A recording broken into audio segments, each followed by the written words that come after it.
Então, toda essa insatisfação se deu porque o processo não foi limpo, não foi liso.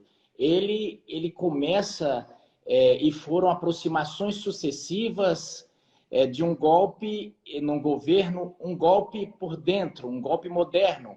O que é que se chama esses golpes modernos? É quando você não usa os argumentos da força, mas o força dos argumentos, sendo eles verdadeiros ou não, a partir do domínio total dos meios de informação.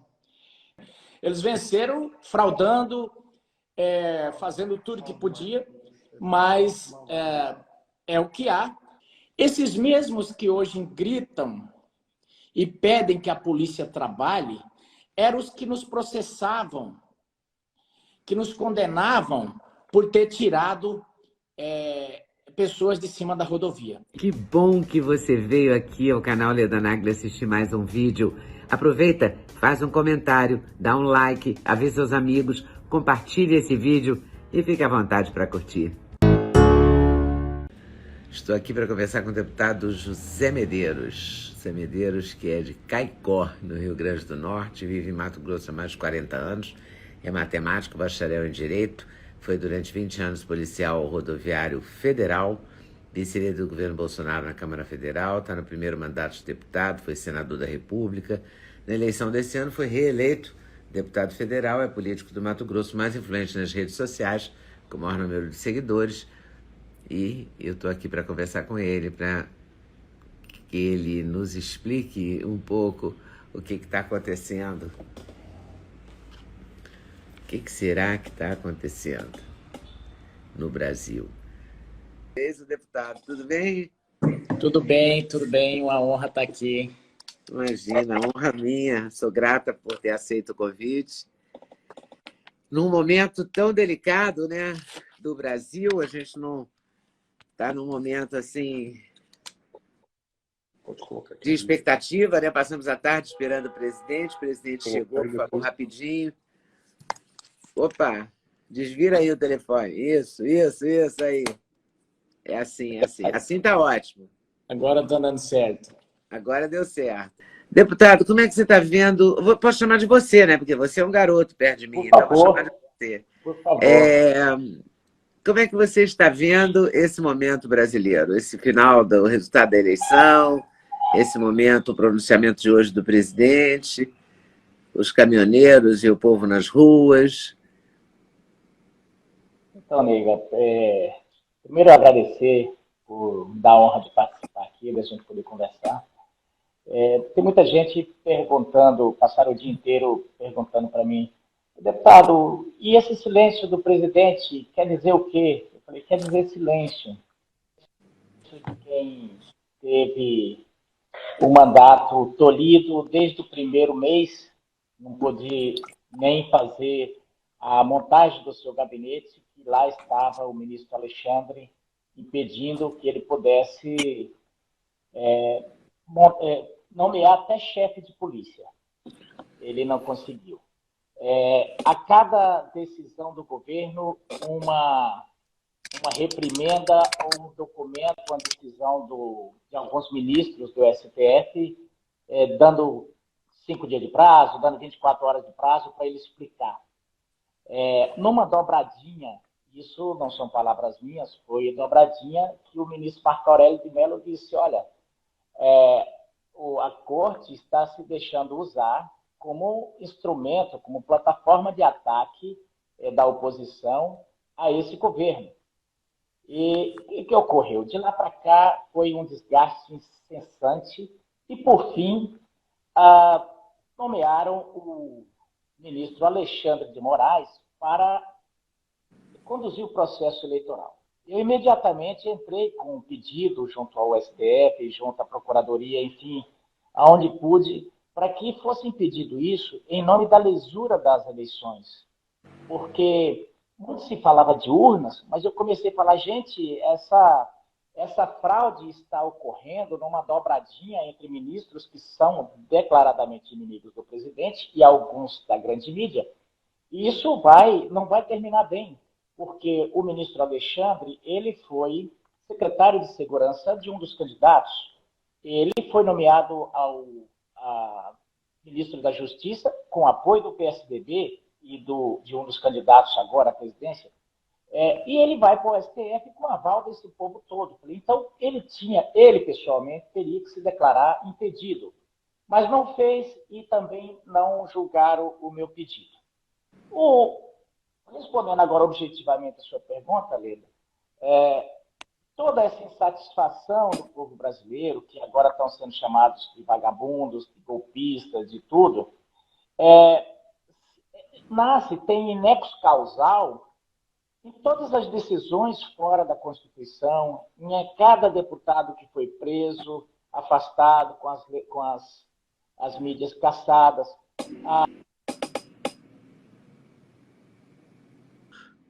Mas, concluindo aqui o raciocínio, então toda essa insatisfação se deu porque o processo não foi limpo, não foi liso. Ele começa, e foram aproximações sucessivas de um golpe num governo, um golpe por dentro, um golpe moderno. O que é que se chama esses golpes modernos? É quando você não usa os argumentos da força, mas o força dos argumentos, sendo eles verdadeiros ou não, a partir do domínio total dos meios de informação. Mas não foi só isso. Foi todo um sistema que realmente se debruçou para tirar o presidente. Nós tivemos ministros do STF que notadamente chamaram ele de inimigo. Na sexta-feira, antes do pleito, um dos ministros colocou a sugestão de música dele, para mim, numa ação muito pequena, dizendo já vai tarde. Lógico que ele estava fazendo uma alusão ao presidente da República. Então, quando você tem um processo e que essas pessoas que estão conduzindo, e aí você vê os números, quando você tem mais de 40 ações colocadas pelo PT e julgadas a favor da chapa do PT, e pelos mesmos motivos que a chapa do presidente entrava e não conseguia a mesma tutela, então você fica, aquele eleitor, o homem médio, ele sente o seguinte: bateram a minha carteira e o pior agora, se eu reclamar, eu vou preso, porque a polícia está com os ladrões. Então, fazendo essa analogia aqui, é como se fosse isso. Então, eu respeito muito essas pessoas que estão aí. Óbvio que a gente sabe, eu perdi minha ilusão muito cedo. Foi na Copa de 82, eu era criança.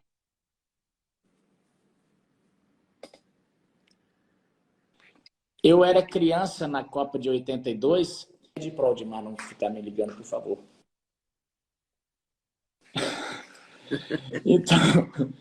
Então, eu tive que nacionalizar um pedido aqui para não me ligar, porque está cortando. Eu sei. Então, o que ocorre?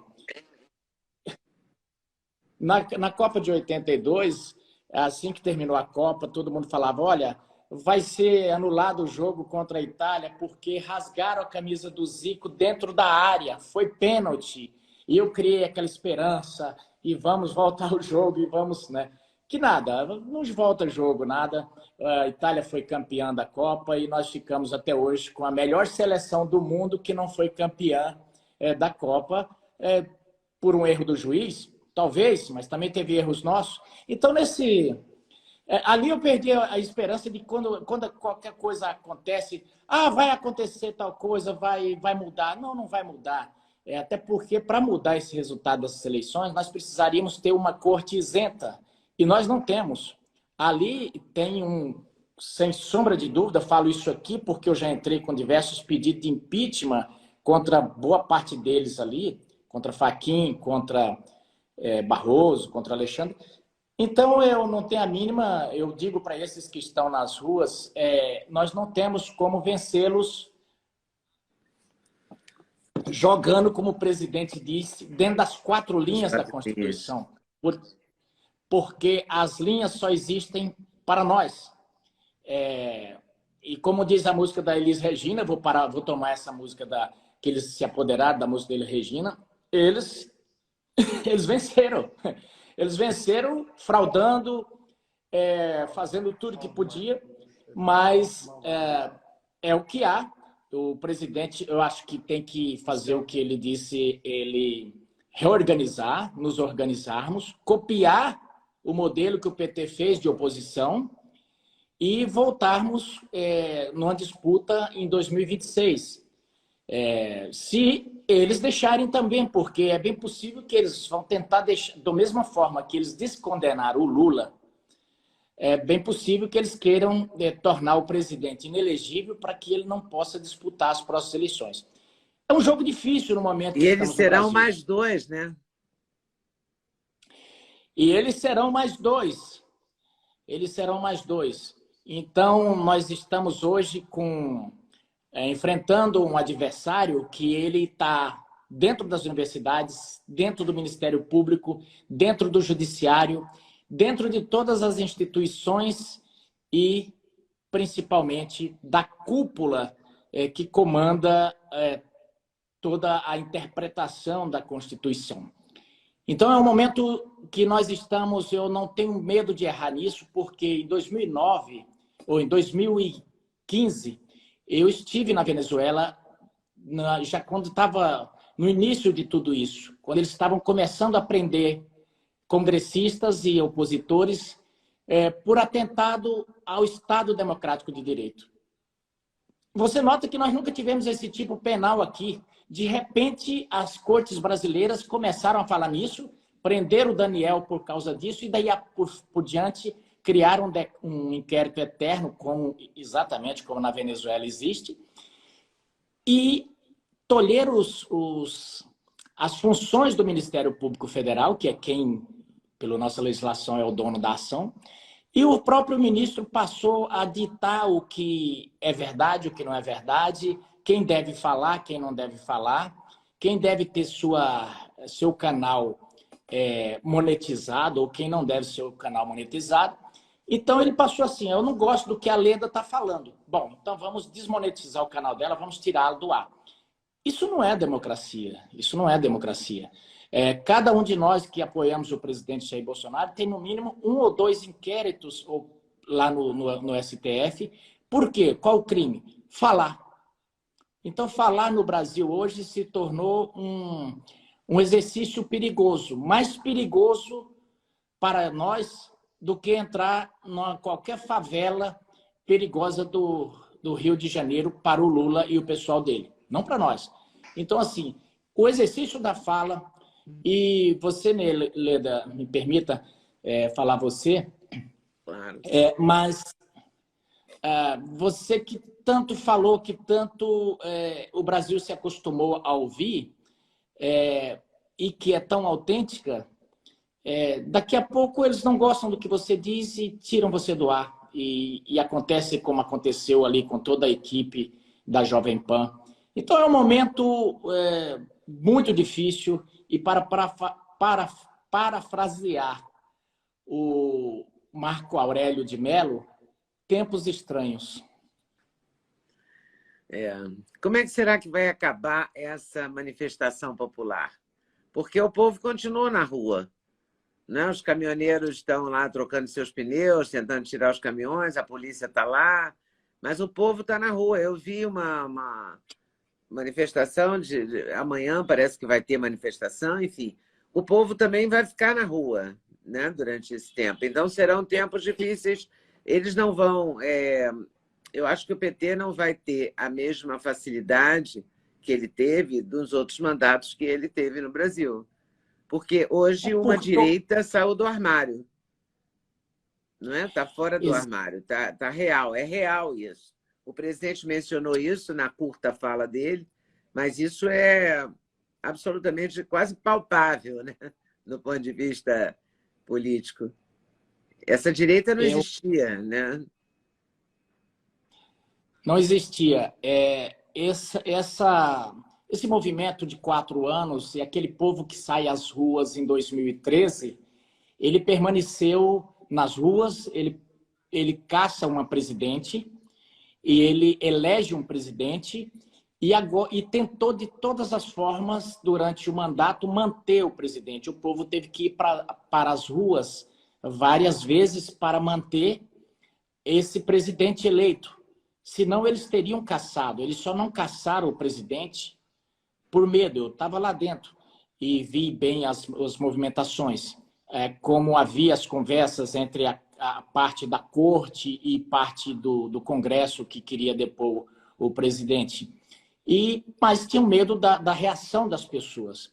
E agora eles tentaram fazer uma coisa bem na fachada, dando um ar de legalidade, mas as pessoas não são bobas, as pessoas observaram cada manobra, as pessoas vão percebendo o que eles estavam querendo fazer e vendo que tudo que o presidente foi proibido de dizer está acontecendo.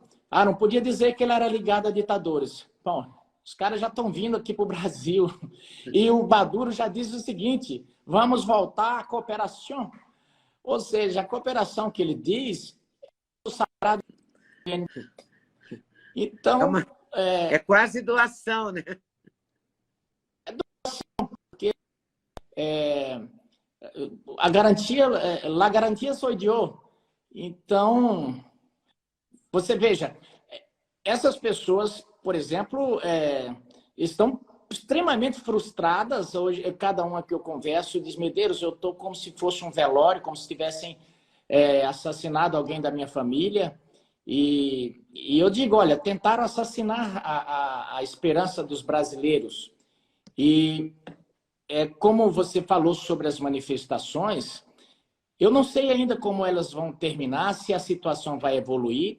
Eu só digo o seguinte: o presidente não contribuiu em nada do jeito que eles estão chamando de Capitólio. E aqui me permita ser mais duro com o Reinaldo Azevedo. O Reinaldo foi um desses conspiradores o tempo inteiro, o tempo todo, o dia inteiro. Ele nunca foi incomodado.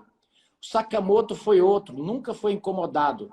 E eu não diria que devesse ser, mas já que pau que bate em Chico, bate em Francisco, deveriam ter sido pelo menos isonômicos. Mas tolheram a voz de Alan dos Santos, Oswaldo Estáquio e tantos outros, não os chamavam de jornalistas, eram blogueiros.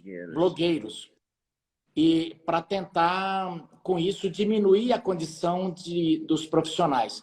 Se o Alan dos Santos não tivesse nos Estados Unidos, ele estaria no fundo de alguma masmorra. O Oswaldo Estáquio está numa cadeira de rodas e todos os outros canais estão desmonetizados. Então, eu tenho dito o seguinte: quem tem contribuído para essa sublevação tem sido alguns ministros da corte, e principalmente junto com parte da grande mídia, mas principalmente o ministro Alexandre de Moraes. E hoje eu li na Folha que um ministro chamou o presidente de moleque. Isso não contribui para quem quer pacificar. Então, um povo que está sentido, doído, porque a eleição não foi limpa, e não foi, a pergunta que se diz é o seguinte: eles estão subestimando as pessoas. Eu não subestimo, não incentivo, mas também não subestimo o poder que tem a indignação. Eu sempre falei para esses ministros, desde que eu estava no Senado, eu sempre fiz essa comparação. A queda da Bastilha e o início da Revolução Francesa, ela começa com algumas pessoas que o sujeito, o oficial de dia que estava na Bastilha, ele disse na parte diária, isso é documento histórico, colocou, ao passar o serviço para outra guarda, né? Tempo bom, serviço normal, somente alguns arruaceiros nas ruas ali e tal, mas, enfim, ele fez esse escrito. Mas 1h30 depois, segundo dizem, a cabeça dele estava na ponta de uma lança, sendo levada como estandarte pelas ruas de Paris. E se deflagram um dos movimentos mais sangrentos que houve, que se tem notícia, né? Então, por quê? Porque as pessoas foram as pessoas foram simplesmente reprimidas, massacradas. Então, eu tenho dito para essas pessoas, tomem cuidado com o tecido social, que ao mesmo tempo que ele é elástico, ele tem um limite. E a partir de certo ponto, esse tecido se esgarça e aí ninguém sabe o que pode acontecer. Eu vi alguém na internet dizendo as pessoas, o estouro de uma, vamos dizer assim, de uma indignação, de tudo, de uma manifestação, quando se perde o controle, não é diferente do estouro de uma boiada. De uma manada, não é. E para quem já viu o estouro de uma boiada, não fica pedra sobre pedra na frente. Então, eu lamento que estejam justamente provocando de forma muito assintosa, muito arrogante e muito repressora o humor de 50% da população brasileira. Não é pouco, não é pouco. Então, esse é o sentimento que eu tenho. Eu fico preocupado porque eles acham que é só chegar lá e prender 2 ou 3, como o Alexandre disse. Não é assim. Eles queriam, por certo, que a polícia chegasse arrebentando, prendendo e arrebentando com tudo. Eu fui policial, Leda, por 2 décadas. E nós enfrentamos muitas greves de caminhoneiros, enfrentamos muitas, mas muitas mesmo, invasões de rodovias pelos sem-terras. Esses mesmos que hoje gritam e pedem que a polícia trabalhe, eram os que nos processavam, que nos condenavam por ter tirado pessoas de cima da rodovia. Tanto é que a polícia, a partir dessa época, passou a não agir. Ela passou a esperar que haja uma decisão judicial, porque toda vez que agia, um de nós ou era demitido ou sofria processos administrativos. E aí, o interessante, durante a eleição, é para a polícia: não trabalhe, não procure crimes eleitorais, não mexa, porque eu estou morrendo de medo de que haja abstenção no Nordeste e o Lula não pode perder nenhum voto no Nordeste. Então não mexa aí, deixa o transporte. A mensagem que se passou foi essa. Tanto é que, ao contrário, o censo, a PRF, que estava apenas com as viaturas na rodovia, e eu conheço o trabalho sério da Polícia Rodoviária Federal, ela foi achincalhada, ela foi colocada como uma polícia, estão chamando de Gestapo, de nazi-fascista, de KGB do Bolsonaro, sendo que a polícia estava apenas fazendo o que faz em toda a eleição.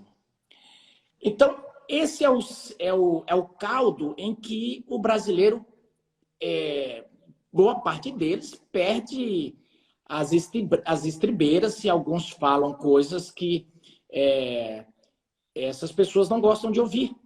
Porque hoje é o seguinte, a democracia no Brasil está assim, Lida. Se você concorda com o PT, você é um cidadão democrático. Se você não concorda com o PT ou com o Alexandre de Moraes, você é um sujeito, um preso em potencial por estar atentando contra o Estado democrático de direito. Nunca se falou tanto no Estado democrático de direito, nunca se falou tanto na Constituição e nunca se teve tanta dificuldade com as 4 linhas, né? Nunca se... Me louvam com os lábios, mas o seu coração está longe de mim. Essa sempre foi o comportamento do PT e seus... Eu comparo o PT como o capeta-chefe e os seus capetinhas.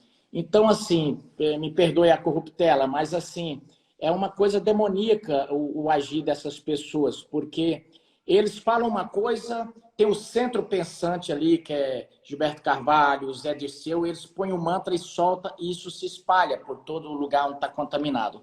Então, o que eu sinto é que a fala é uma, a prática é outra, o que vale para eles não vale para nós, o que vale para... Então, assim, nós estamos hoje num sistema jurídico, num arcabouço jurídico totalmente gelatinoso, que as coisas podem ser... O que está escrito pode ser qualquer coisa, dependendo quem for o alvo, né? Então, é bem aquilo. Aos amigos, tudo. Aos inimigos, os rigores e a interpretação da lei que eu der.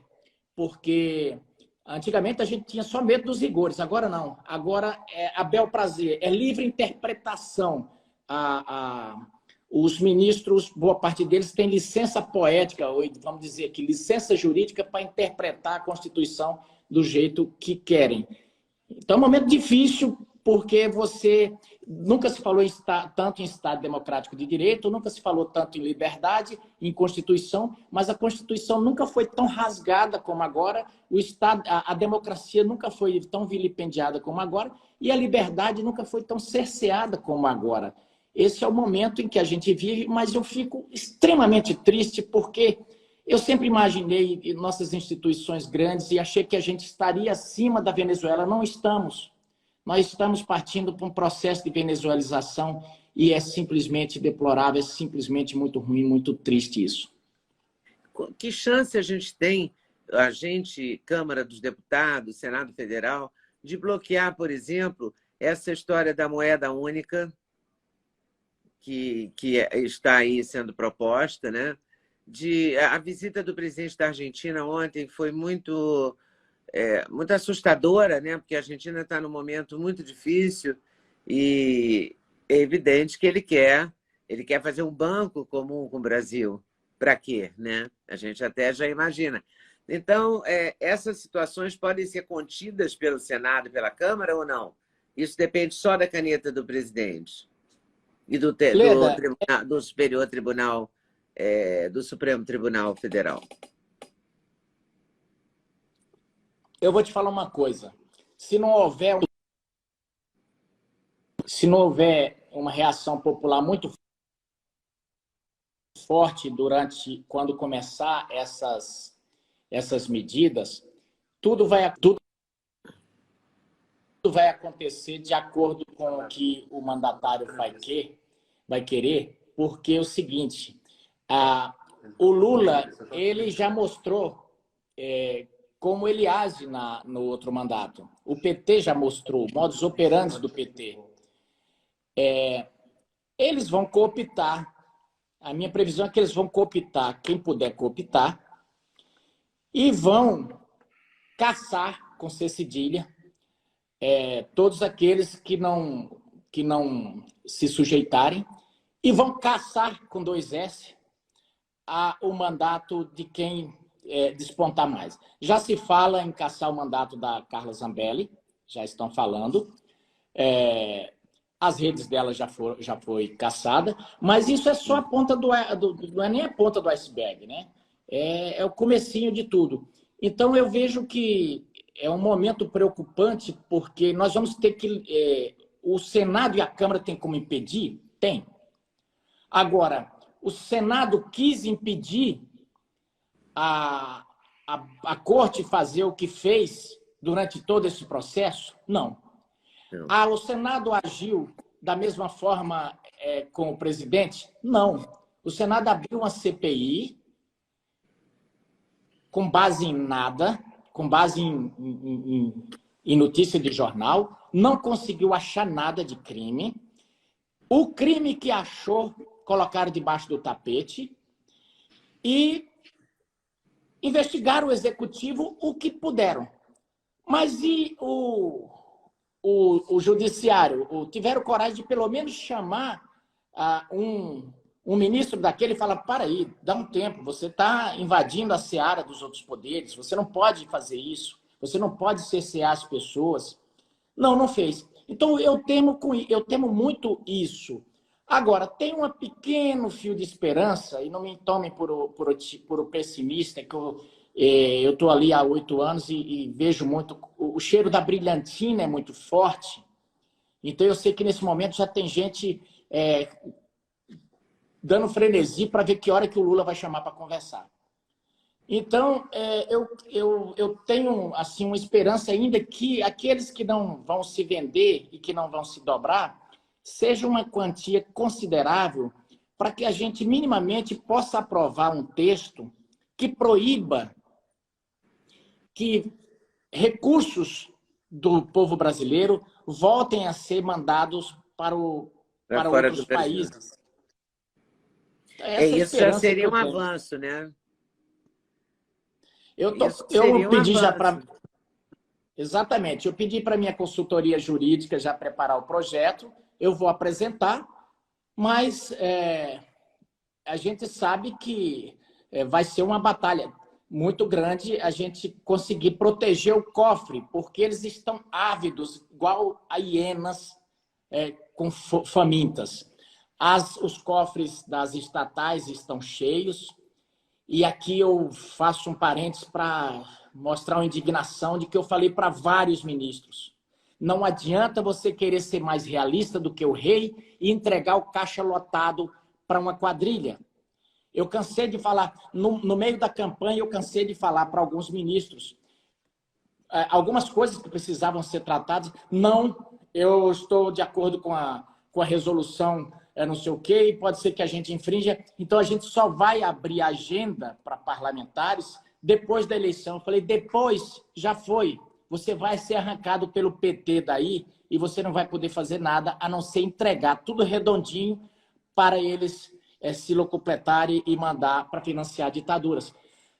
Então, assim, nós tivemos também um público, a gente tem que olhar para dentro também. Nós fomos muito ingênuos. Você não pode ser verdadeiro com quem é vagabundo. Você não pode agir de forma ingênua com quem só dá na canela.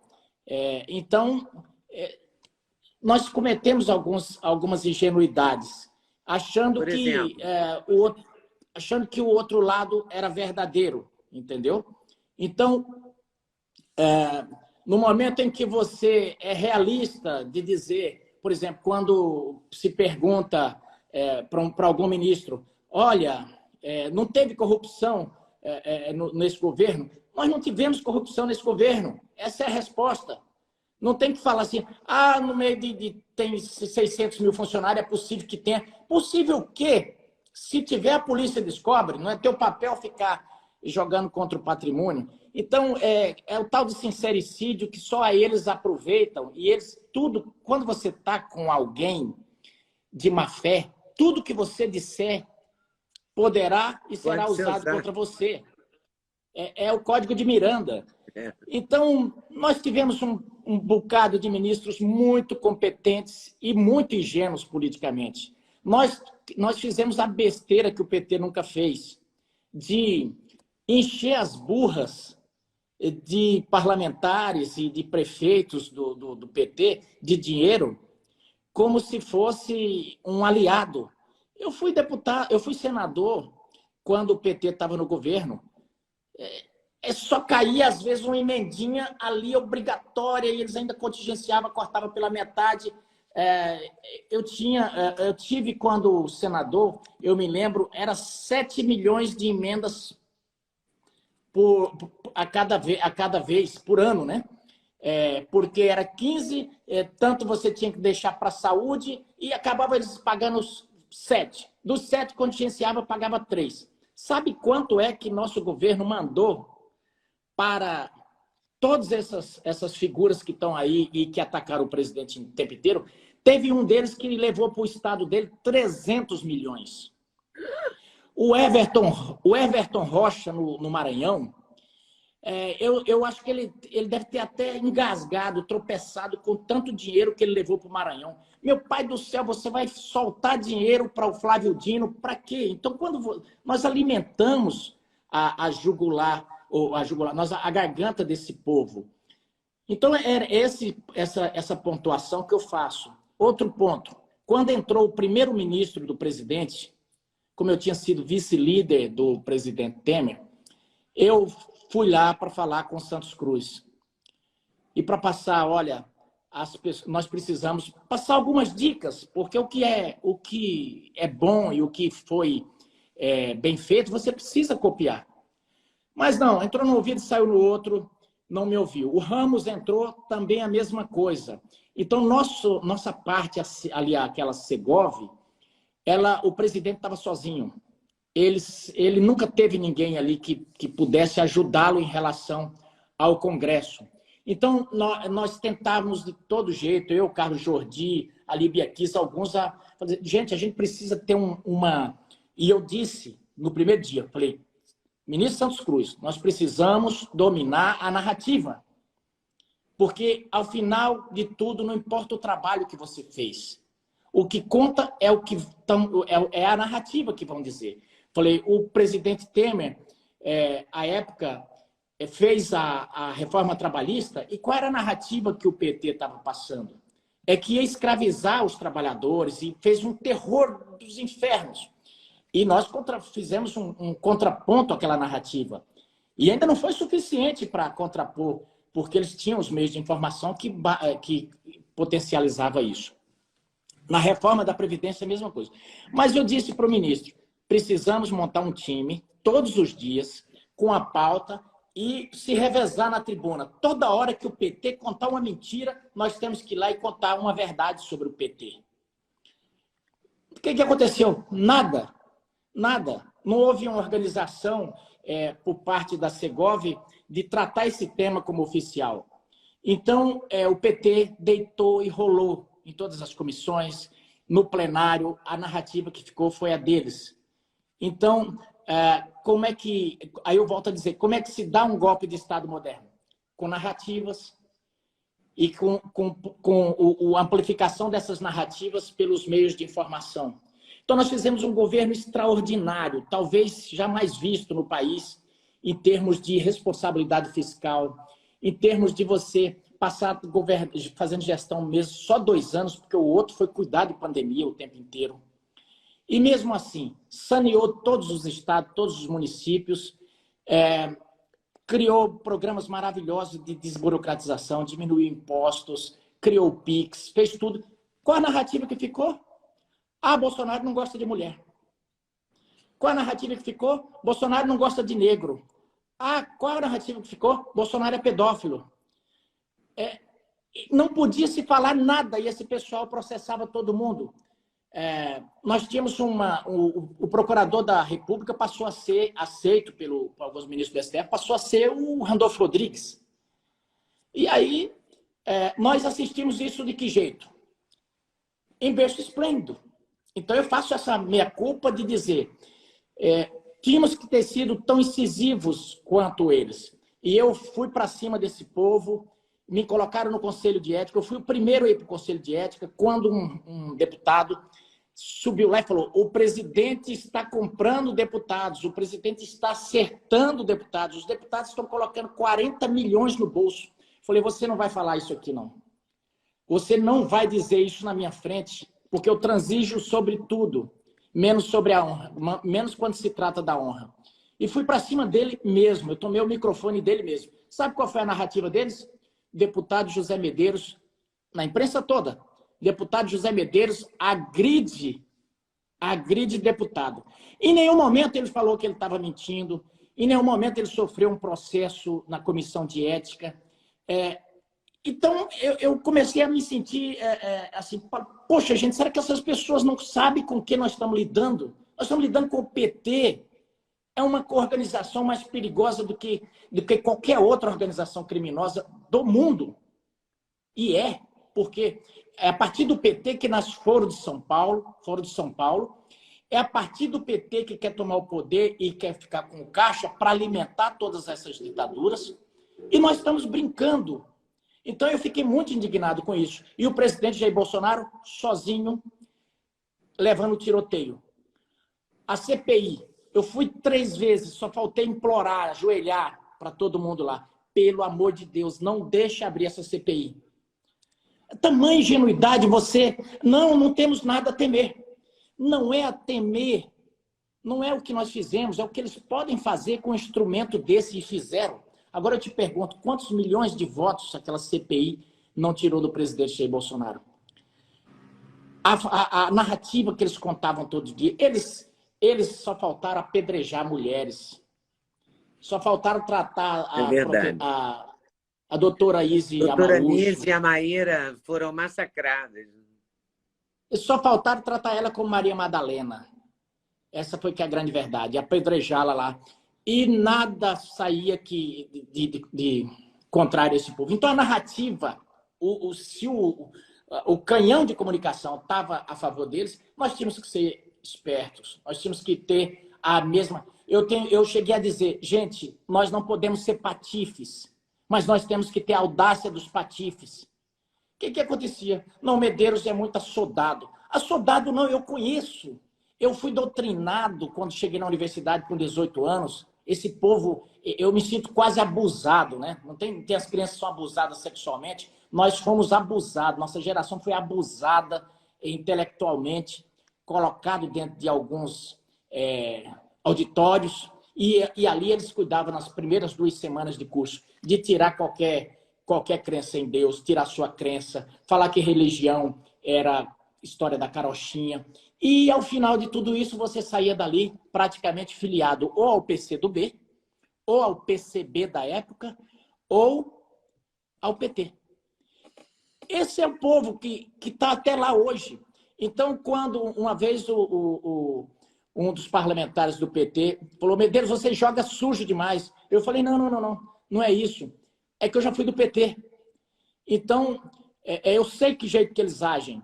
Então, quando na universidade eu me descobri sendo usado por esse povo, eu passei a ter nojo. Por quê? Os estudantes que eram cooptados passavam a ser aqueles sujinhos que andavam com camisa de Che Guevara, boina de Che Guevara, todo rasgado no campus. Fumar maconha era quase um início, como é que diz? Um exercício de não, assim, você é intelectual. Fumar maconha é intelectual. Você passou por time dos intelectuais. Não tiravam nota nenhuma, nunca iam nas aulas. Quando iam era para esculhambar. E viviam ali pelos corredores politicando. Aí vinham o grande evento de todo ano dessa gente. Congresso da ONU. Aí é onde ia adorar os deuses. Zé Dirceu. Na época, Lula era o final, o grande final, né? Quando chegava o Beelzebub-chefe.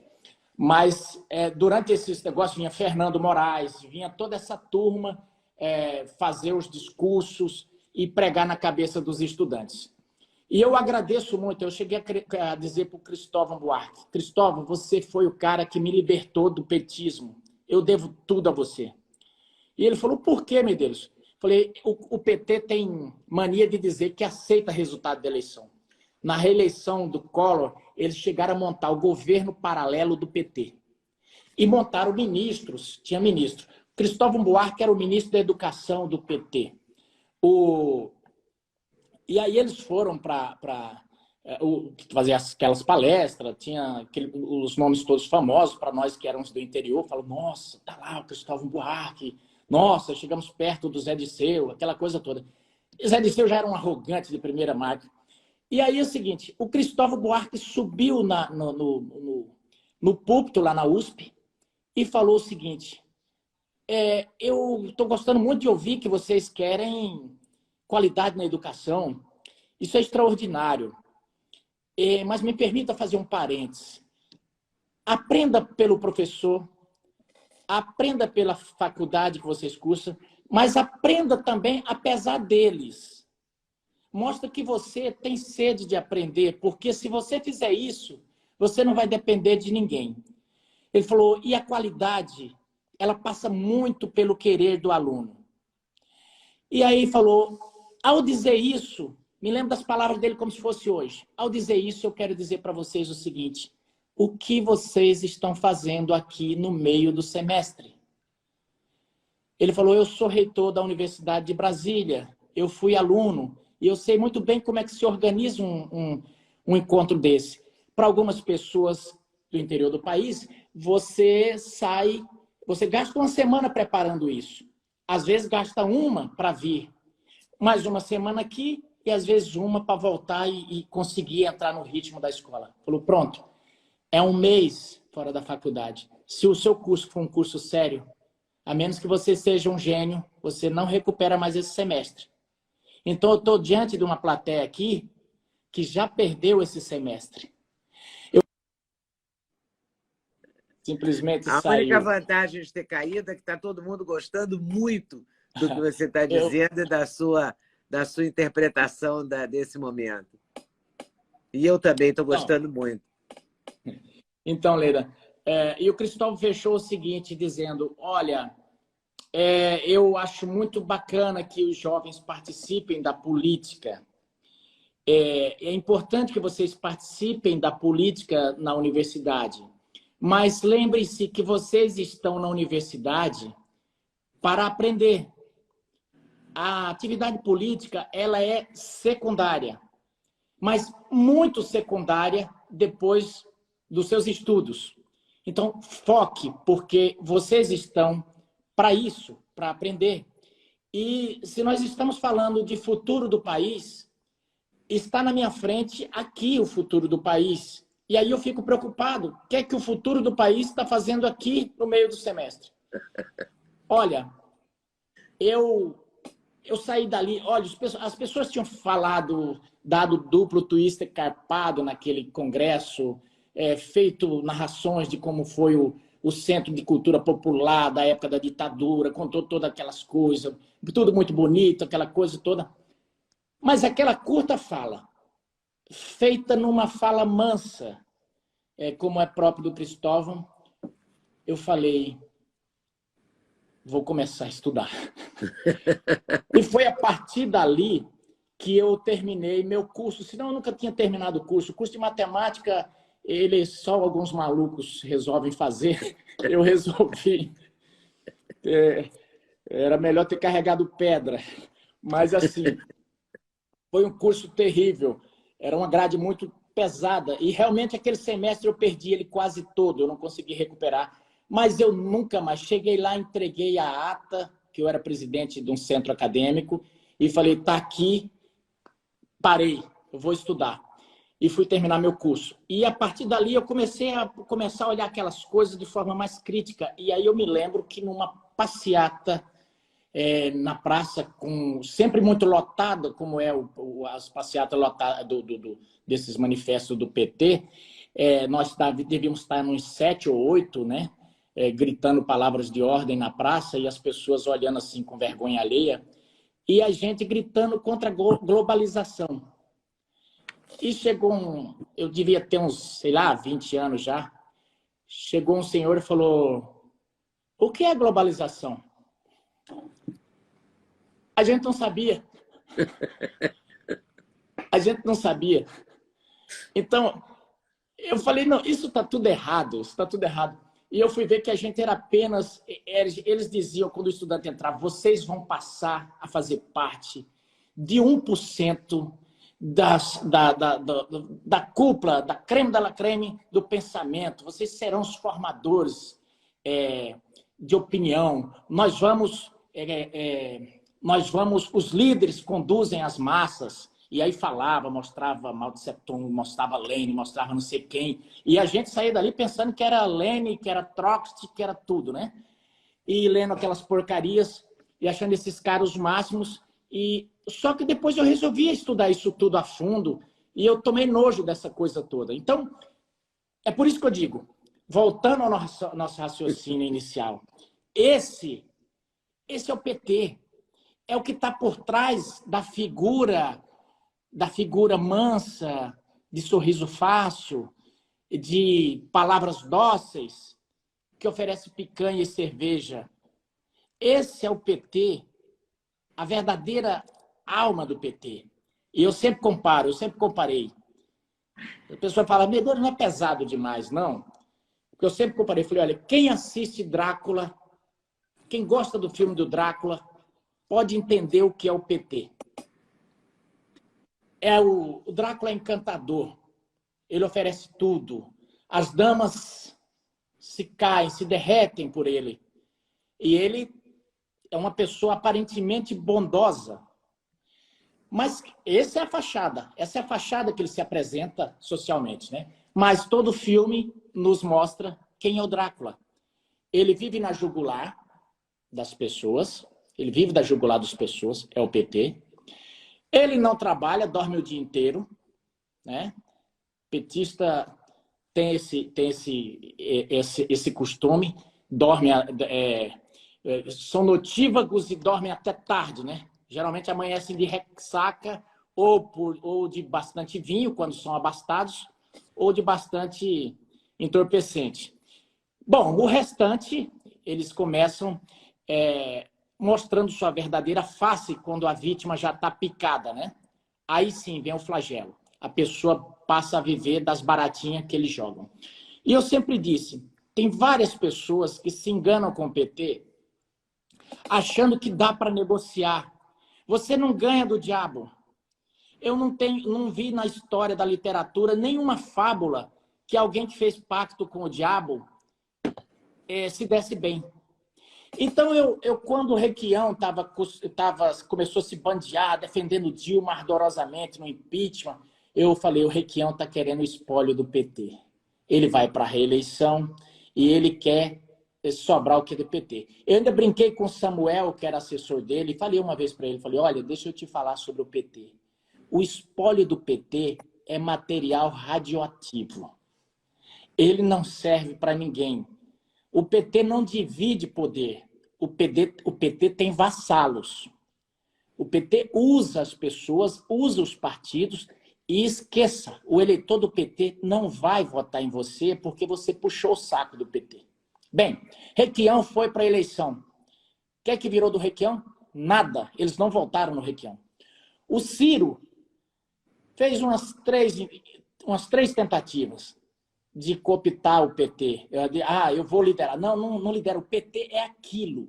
O PT, como eu disse, o Drácula não divide poder. Ele só suga. E o Ciro, todo esse ódio do Ciro nessa campanha, eu falava realmente, ele está muito, muito enraivecido, porque ele sentiu na pele o que é lidar com o PT. Então, Então, agora quem vai sentir vai ser o Alckmin? Ah, não acredito que caiu de novo. De novo. Por favor. Eu vi. Aí, volta. Eu vi uns iludidos, Leda. Eu vi uns iludidos. Alô? Oi.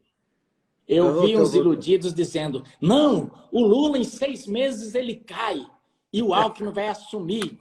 Eu falei, olha, Arnaldo Jabbour tinha que estar vivo para fazer uma crônica sobre isso, porque é o mais doce ilusão deles. O Alckmin vai ficar num cantinho, porque, como eu disse, o PT não divide poder. Ou o Alckmin fica quieto, ou eles dão um jeito nele, entendeu? Ou o Alckmin vai ficar quieto, ou assim, ele simplesmente será massacrado, pisado pelo rolo compressor do PT.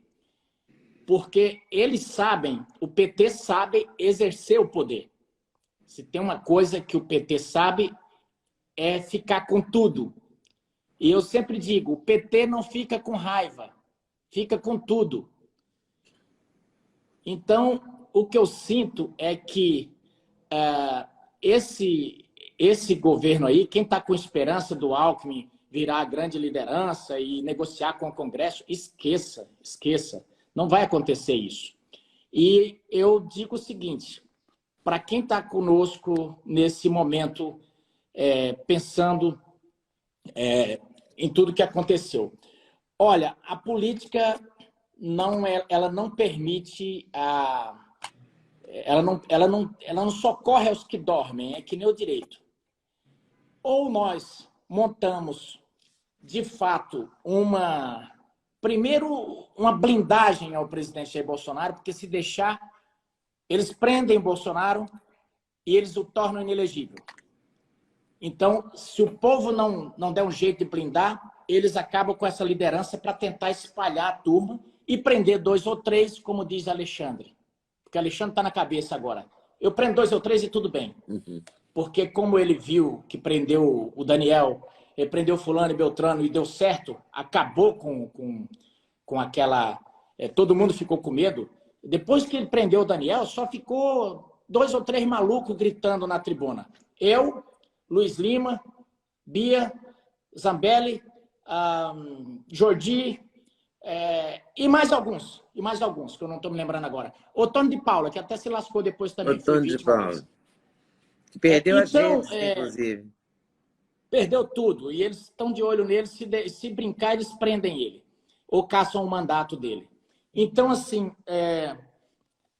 eles sentiram assim... Você não tem medo de caçarem o seu? Olha, eu penso o seguinte, o meu eleitor, ele... O que é que ele espera de mim quando vota? Ele espera que eu o represente. Eu sou de um estado que foi extremamente prejudicado pelo PT. A Marina Silva quase destrói o nosso estado com os preconceitos dela. E hoje, ao contrário do que ela tentou destruir, o Brasil se deu bem, foi devido a esse agro que ela tanto demoniza e que eles tentam a todo momento deixar uma imagem terrível lá no exterior. A imagem do Brasil é de pária ambiental devido às marinas, devido aos minks, devido ao PT. Essa é que é a grande verdade. Então, eu venho representando um povo extremamente prejudicado, um povo que sofreu demais com invasões de sem terra, do sem terra do MST, verdadeiras quadrilhas do campo. Eu venho representando um povo que ainda sofre a morte de conterrâneos, que tem muitos sulistas aqui no Mato Grosso, que ainda sofre a morte daquele episódio da degola, quando um manifestante do MST degolou o policial lá em Porto Alegre com a foiçada. E esse povo que diz que nós propagamos o ódio e que eles são paz e amor, eles não lembram que eles degolaram pessoas com foice. Eles não lembram que invadiram fazendas e mataram gado e bateram em pessoas. Então, assim, eu represento essas pessoas que têm extrema indignação contra tudo isso. Se eu não fizer uma representação externando e amplificando o que essas pessoas pensam, eu mesmo acho que deveria ser trocado. Agora, se ao fazer todo esse trabalho, o preço for responder inquéritos no STF, como eu já tenho 2 lá, o preço for ser achincalhado pelo PT e eventualmente até caçado ou preso, é o preço que se paga e eles vão estar fazendo isso não comigo. Eles vão estar fazendo isso com parcela do povo. E aí fica que nem aquela história, a fábula do menino que jogava pedra, né? Jogava pedra nas pessoas na beira do caminho. Ele joga pedra num, joga pedra no outro, joga pedra no outro. E aí diz que veio um velhinho e deu um dinheiro para ele após levar uma pedrada. E alguém pegou e falou pro velhinho, você tá louco? Como é que você incentiva um negócio desse? Ele falou, não, observe. O menino que recebeu o dinheiro falou, bom, esse negócio dá dinheiro, eu vou jogar uma mais forte agora. E diz que ele joga a pedra em um que não gostou da brincadeira. E as fábulas de antigamente, elas eram meio duras mesmo, o final era meio trágico, né? Hoje em dia não conta mais isso para as crianças, para não chocar, mas minha avó contou isso, eu tinha 9 anos. E aí, uma pessoa vai lá e vou falar do jeito que minha avó falou. Deu uma facada nesse menino, rasgou o bucho dele de alto a baixo. Isso é minha vozinha contando para o menino de 9 anos. Mas o que acontece com o PT é o seguinte... Eles vão caçar um, vão caçar 2, vão caçar 3, vão gostar, mas uma hora a brincadeira acaba. Então, quando eu digo PT, eu quero que as pessoas entendam o PT, não a sigla só o PT. Eu quero que entenda quem assiste os filmes da Marvel aí me entenda, é toda a Hydra, né? É toda a organização formada de jornalistas, de promotores, de juízes, de cada transgressor desse contra-lei que conspira para que essa organização tome o poder no país. Então, veja só, essas pessoas, eles caíram do poder, E eles conseguem. A mais prova de que é uma organização criminosa perfeita, Leda, qualquer estudante de direito pode me confirmar isso, porque ele vai saber. Eu fiz o curso de direito há algum tempo, mas ainda me lembro disso. Embargos de declaração, isso você, estudante que ainda não está, você vai achar lá na teoria dos recursos, lá, no tópico dos recursos. Mas embargos de declaração, o professor sempre dizia: diga, juiz, o que o senhor disse. É simplesmente para você perguntar ao juiz: o que o senhor falou nessa sentença que eu não entendi? Embargos de declaração é isso, só serve para o juiz só pode explicar o que ele colocou, porque às vezes ele coloca de um jeito, o advogado não entendeu, o réu também não entendeu, e ele quer dizer assim: o que o senhor quis dizer aqui? Pois bem, o grande PT conseguiu anular 4 processos do Lula, que já tinha sido julgado por mais de 20 julgadores. Eles conseguiram anular esses 4 processos no STF com embargo de declaração. Olha, a Daiane dos Santos, ela era boa. Foi talvez a nossa melhor ginasta, né? Dava o chamado duplo twister capado. Mas o que o ministro Fachin fez com um embargo de declaração, eu não sei nem como é inominável. É uma ginástica estarrecedora.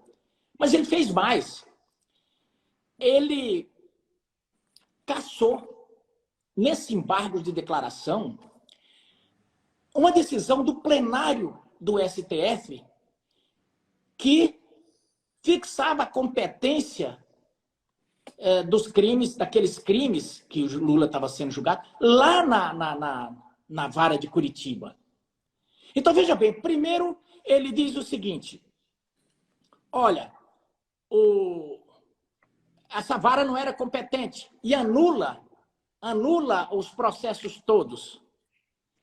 E depois ele simplesmente cancela a decisão. Acho que alguém avisa: olha, tem uma decisão aí que fixava, sim, a competência era da vara de Curitiba.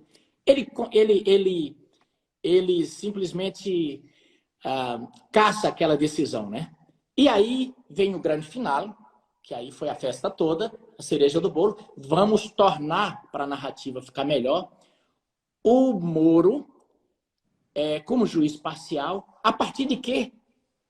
A partir de um crime, a partir da declaração de um hacker, de uma mensagem que não seria aceita nem no tribunal de juizado do Afeganistão. Eles aceitaram aquelas provas lá. Olha, então, se fosse... eu vou ter que te interromper, sabe por quê? Porque a gente já passou de 1 hora e aí eu tenho receio que eles cortem a live, entendeu? Foi uma honra. Eu quero que você termine, que você feche o seu raciocínio. O problema é que todas as pessoas com certeza entraram na live para ver Leda, e eu fico falando demais. Não, eles entraram na live para te ver, evidentemente. Eu estou aqui para escutar, é que eu não posso infringir muitas regras porque eles podem cortar a live. Correto. Deixa eu falar. Então, assim, todo esse cenário que eu narrei é para que as pessoas saibam um pouco, entender o que é o PT e como é que se deu tudo isso, e saber que Bolsonaro não é esse monstro que eles pintaram. Tanto é que agora o chamado orçamento secreto, como não é mais Bolsonaro, já não é mais orçamento secreto. Já não é mais orçamento secreto. Agora é emenda parlamentar, né? A emenda de relator.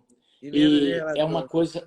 Então, eu quero aqui para fechar, dizer para vocês que estão nos assistindo, tudo que você ouviu, rememore o que o Fernando Henrique disse. Tudo que a Folha disse, tudo que esses órgãos de notícia disseram, tudo que rotularam, tudo que Reinaldo Azevedo, tudo que essa turma toda falou, vocês agora podem pegar aquele mantra do Fernando Henrique. E esqueçam o que eu falei. Agora não vale. Valia para o Bolsonaro. É isso. Olha, foi um prazer lhe conhecer, muito prazer, muito obrigada. E eu espero conversar com você outras e outras vezes. Eu sei que todo entrevistado seu deve te dizer isso, mas eu sou muito fã seu, viu? Oh, meu Deus. Eu, enfim, minha juventude foi lhe assistindo. E essa voz emblemática, enfim, eu estou muito emocionado de participar Meu aqui Deus. e muito honrado de participar contigo, porque, Leda, você é um ponto fora da curva.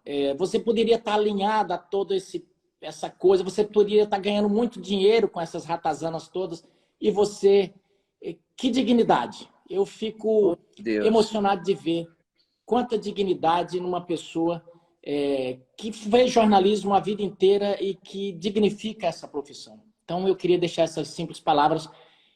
Não me tenha por puxa-saco, é te honrando mesmo, porque você merece.